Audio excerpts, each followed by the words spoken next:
Ba-boom, ba-boom, the champ is here. That's what they say, right? Ba-boom, ba-boom, the champ is here. Coach Reginald Johnson, Edward Waters University, EWU. They, over the weekend, this past weekend, won the Black College World Series there in Montgomery.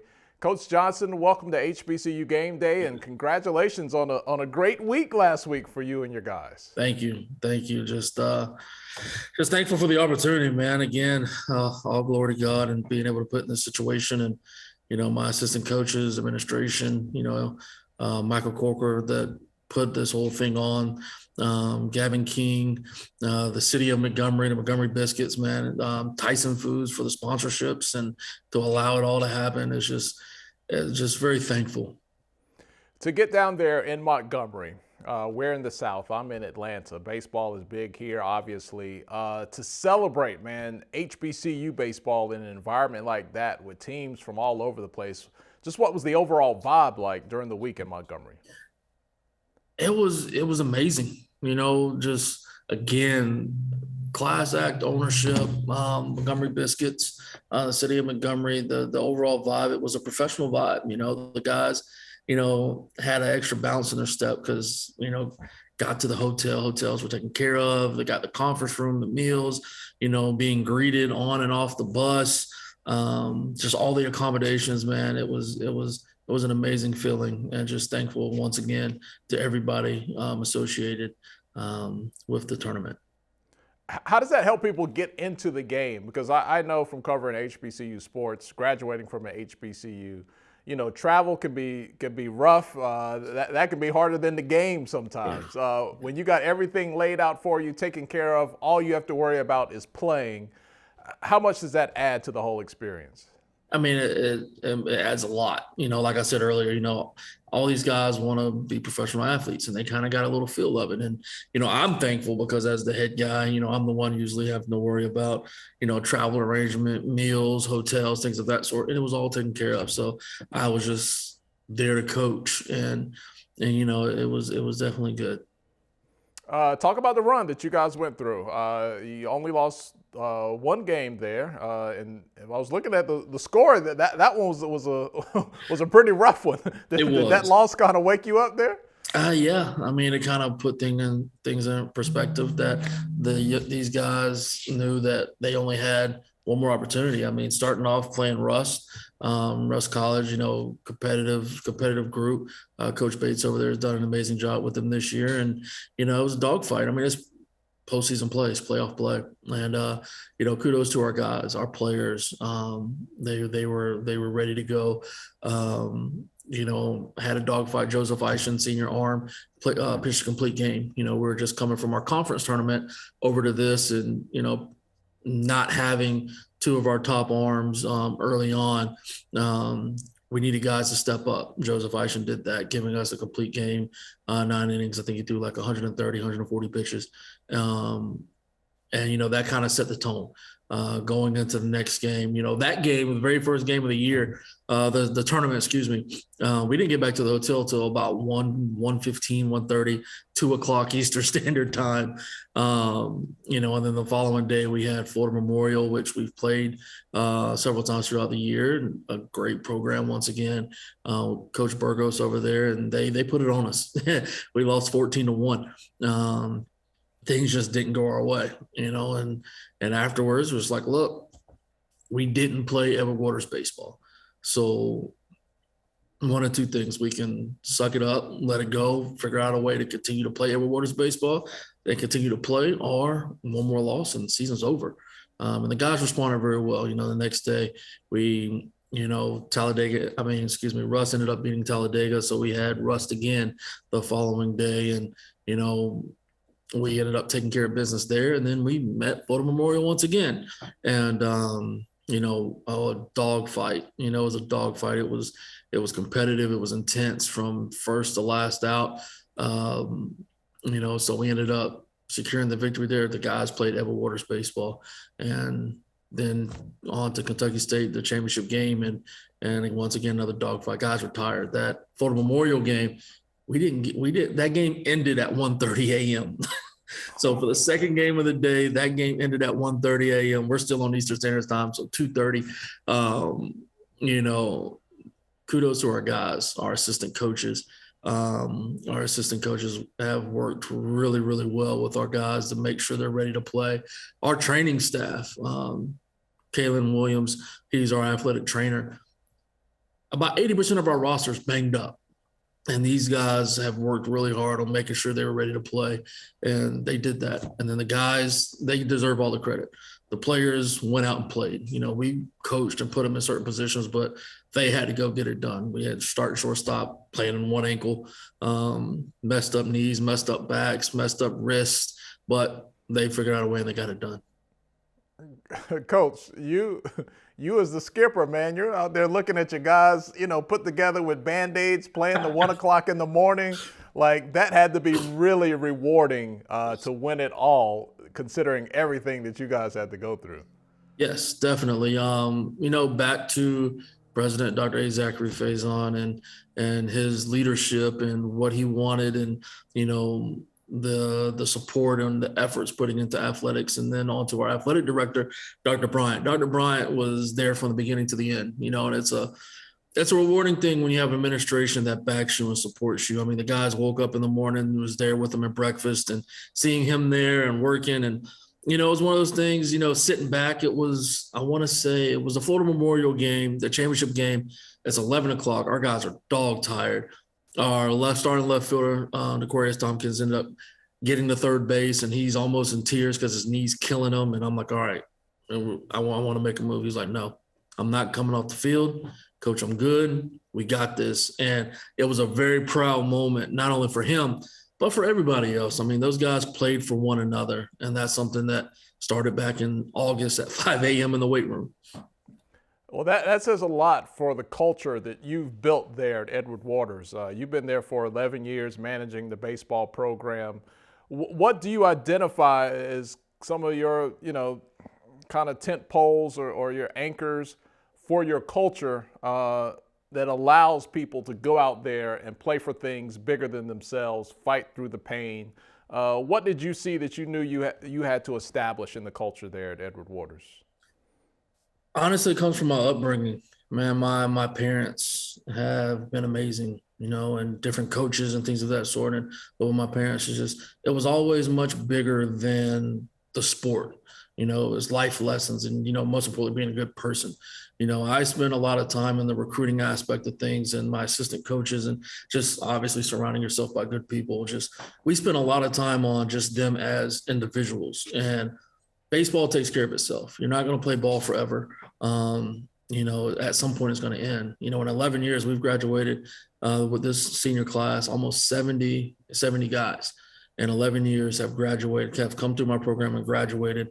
And that was my number one thing as far as building good people, continuing to build good people and instilling them to be able to be the best person that they can possibly be. And then you start to play for one another. You start to play for something that's much bigger than them. It's bigger than the institute. We're not only representing themselves, the program, you're also representing the city, your families, the institution. And that's really been the big thing from day one, is the discipline of doing it for somebody else. Reginald Johnson, he's the coach, Edward Waters baseball program.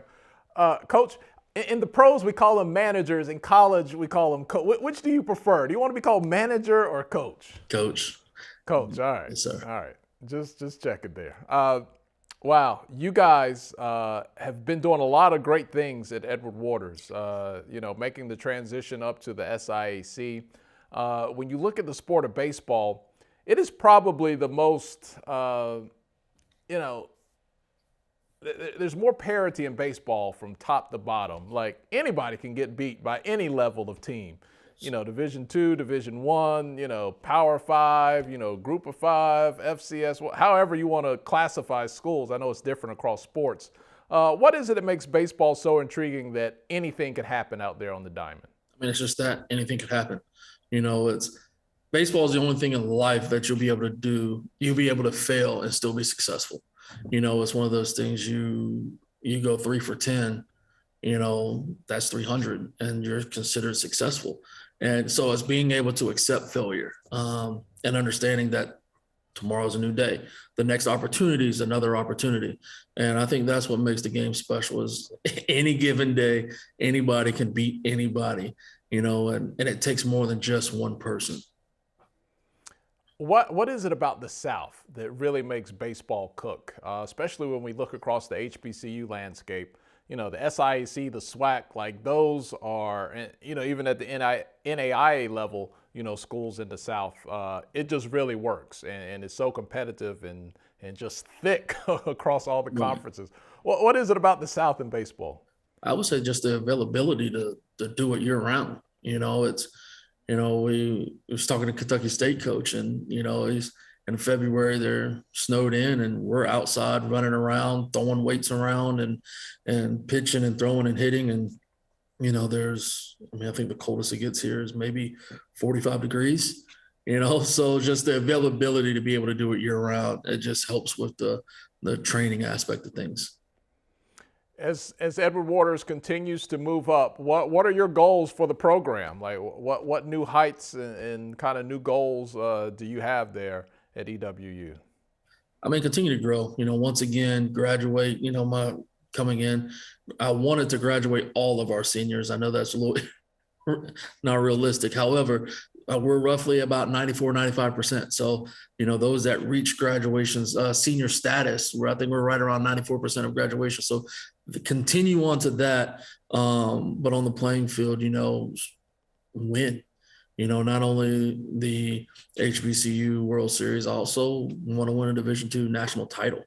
I want to, and the aspects of the game, I'm pretty greedy. I want it all. We work, me and the coaches come in and we work every day, not just to win the conference, not just to win the HBCU World Series. We want to win everything that we possibly can. And, load up, make the administration build a new trophy case. What is the gap when you look at the Division II national championship competing against everyone? The average fan, sees the difference in football when we make it to the playoffs, and they can kind of see some of the gaps there. What would you say are things that you guys need to get better at? What positions do you need to get deeper at for a run like that to be something that could come to fruition?